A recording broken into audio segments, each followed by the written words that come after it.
Sunitha Williams ISS-ൽ കുടുങ്ങിപ്പോയതെന്ന് അറിയുമോ? 2024 June 5-നാണ് Boeing കമ്പനിയുടെ Starliner പേടകത്തിന്റെ crew flight test നടത്താൻ വേണ്ടി സുനിത വില്യംസും ബുച്ച് വിൽമോറും കൂടെ സ്റ്റാർലൈനർ പേടകത്തിൽ ISS-ലേക്ക് പോയത്. ഏകദേശം 10 ദിവസത്തോളം നീണ്ടു നിൽക്കുന്ന ഒരു മിഷൻ ആയിരുന്നു അത്. എന്നാൽ ലോഞ്ചിന് തൊട്ടു മുൻപ് സ്റ്റാർലൈനർ പേടകത്തിന് ചെറിയ രീതിയിലുള്ള ഹീലിയം ചോർച്ച കണ്ടെത്തുകയുണ്ടായി. എന്നാൽ അത് വലിയ കുഴപ്പമില്ല, പേടകം സേഫ് ആണെന്ന് എഞ്ചിനീയർമാർ വിലയിരുത്തിയതോടെ പേടകം ഭൂമിയിൽ നിന്നും സുരക്ഷിതമായി വിക്ഷേപിക്കുകയും വിജയകരമായി തന്നെ ISS-ൽ ഡോക്ക് ചെയ്ത് സുനിത വില്യംസും വിൽമോറും സുരക്ഷിതമായി തന്നെ ISS-നുള്ളിലേക്ക് പ്രവേശിക്കുകയും ചെയ്തു. എന്നാൽ ISS-ൽ ഡോക്ക് ചെയ്തതിനു ശേഷമാണ് സ്റ്റാർലൈനർ പേടകത്തിന്റെ മറ്റു ചില പ്രശ്നങ്ങൾ കണ്ടെത്തിയത്. അതായത് പേടകത്തിൽ 4 പുതിയ ഹീലിയം ചോർച്ചകൾ ഉണ്ടാവുകയും പേടകത്തിന്റെ 28 ത്രസ്റ്ററുകളിൽ 5 ത്രസ്റ്ററുകൾ കേടാവുകയും ചെയ്തിട്ടുണ്ട്. അങ്ങനെ ഈ മിഷന്റെ ഡ്യൂറേഷൻ 10 ദിവസത്തിൽ നിന്നും വീണ്ടും കൂട്ടുന്നു. എന്നാൽ ഈ ഒരു സമയം കൊണ്ട് ISS-ൽ വെച്ച് തന്നെ സ്റ്റാർലൈനർ പേടകത്തിന്റെ കുറച്ച് പ്രശ്നങ്ങൾ അവർ റിപ്പയർ ചെയ്ത് ശരിയാക്കി. എന്നാൽ ബാക്കി പ്രശ്നങ്ങൾ പേടകത്തെ ഭൂമിയിൽ എത്തിച്ച ശേഷം റിപ്പയർ ചെയ്ത് ശരിയാക്കാമെന്ന പ്ലാനിലാണ് അവർ എത്തിച്ചേർന്നത്.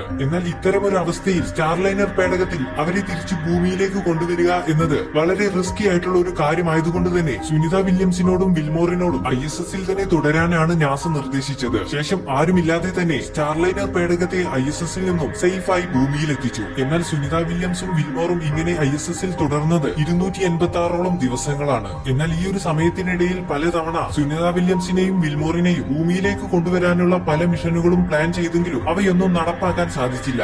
അങ്ങനെ ഫൈനലി 2025 മാർച്ച് 19-ന് ISS-ലെ മറ്റ് 2 റഷ്യൻ ആസ്ട്രോണറ്റ്സിന്റെ കൂടെ സുനിത വില്യംസും വിൽമോറും സ്പേസ് എക്സിന്റെ ഡ്രാഗൺ 9 എന്ന സ്പേസ് ക്രാഫ്റ്റിൽ തിരിച്ചു ഭൂമിയിലേക്ക് വരികയാണ് ചെയ്തത്.